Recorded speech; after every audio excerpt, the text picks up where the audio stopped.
চোরকে ধরার পরে চোর উল্টে যার মাল চুরি করে তার বিরুদ্ধে সংবাদ সম্মেলন, তার বিরুদ্ধে তার বিভিন্নভাবে তার মানহানিকর ঘটনা ঘটাচ্ছে, এর আমরা জোর প্রতিবাদ জানাই এবং সুষ্ঠু তদন্ত সাপেক্ষে এ বিচার চাই আমরা।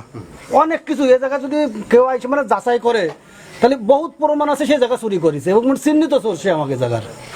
আমার বাড়ির থেকে ওটা 10 ফিটে চুরি করেছে, আমার ওটা 1.5-2 লাখ টাকার মাল জিনিসও চুরি করে নিয়ে গেছে সজীব। লাস্ট পর্যন্ত আমার দামের একটা মানে ছিল পিক আপ, তার তো ব্যাটারি ছিল চুরি নিয়ে গেছে। আজকে যে ওরা যে প্রতিবেদনটা দিছে, ওরা সহ স্থানীয় লোক সাথে করে নিয়ে প্রশাসন সাথে নিয়ে এসে ওরা তদন্ত করুক যে এ প্রকৃত চুরি করে কি না। যদি এ প্রকৃত চুরি করে তাহলে এই যে আজকে যে আমাদের এই মুসার নামে যে মিথ্যা যে সংবাদ সম্মেলন করেছে, আমরা এর জোর প্রতিবাদ জানাই এবং এর সুষ্ঠু বিচার জানাই। মাগরিবের সময় আমি গেট থেকে আমি ইলাইপুরের দিকে গেছি, তো মাঝখানে 1 থেকে 2 ঘন্টার সময় আমি ঘেরে যখন ফিরে আসি, তখন আমি গেট থেকে ফেরার পথে আমি দেখতেছি যে আমার যে তার, এই তার আপনার যে বাসের সঙ্গে মানে জড়াই ছিল সে বাসগুলো ফেলানো। তখন আমার মনে একটু সন্দেহ জাগলো, তখন আমি ভালোভাবে লাইট মেরে দেখতেছি যে আমার তারগুলো কেটে নিয়ে গেছে।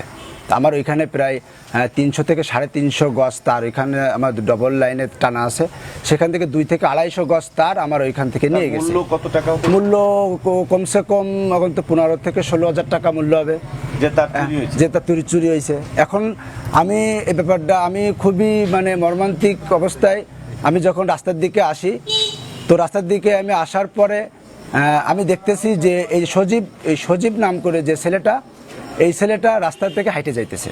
তখন আমি বললাম যে সজীব তুমি কোথায় যাইতেছো, তুমি কোথায় গেলে?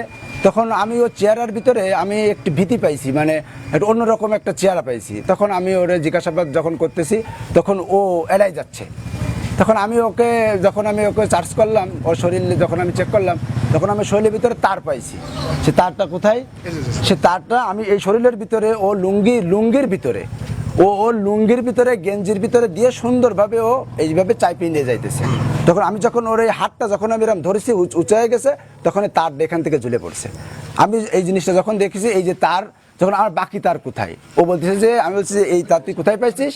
বলছে যে এই তার আমি তোর এই পাশে ফেলানো পাইছি।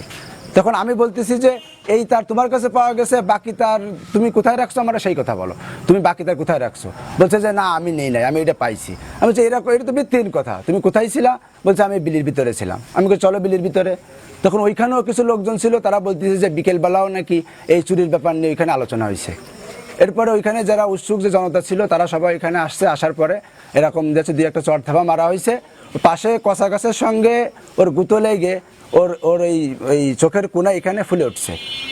এর মধ্যে ওর বাড়ির ফ্যামিলির থেকে ওর বাপ, ওর মা, ওর চাচা, ফুপু এরা এরকম গেছে। যাওয়ার পরে তারা থানা থেকে এরকম পুলিশ নিয়ে গেছে, তারা এরকম বিভিন্ন ধরনের হুমকি দামকি আমাদেরকে এরকমভাবে দিতেছে।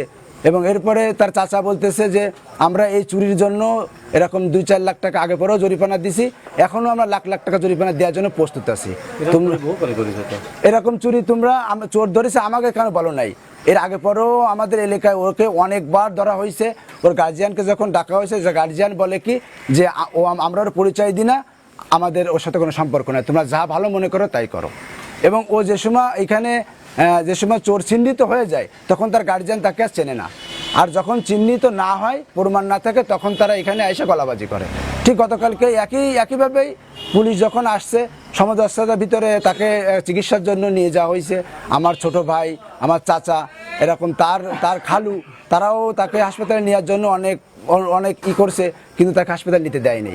এমন অবস্থার ভিতরে যখন সে চিকিৎসার জন্য 250 বেডে গেল, এর ভিতরে আমার ভাইও সে ভ্যানে উঠতে গেছে, আমার ভাইকে নামাই দিছে। তারপরে এরকম আজকে আমি সন্ধ্যার পরে আমি দেখতেছি যে এরকম সে আমার নামে একটা মিথ্যা একটা প্রতিবাদ দিয়ে এরকম পুরনো শত্রুতার জেরে এভাবে আমাকে এরকম মাদক ব্যবসায়ী হিসেবে সমাজের ভিতরে চিহ্নিত করে দিতেছে। আচ্ছা, আপনার নামে এর আগে বিগত দিনে এলাকাবাসী তো উপস্থিত আছেন, আপনার নামে মাদকের কোনো ছিটে ফোটা বা গন্ধ আছে কি? না না না, আমার এই ধরনের আমার ইতিহাসে, আমাদের বংশে এই ধরনের কোনো ইতিহাস নাই।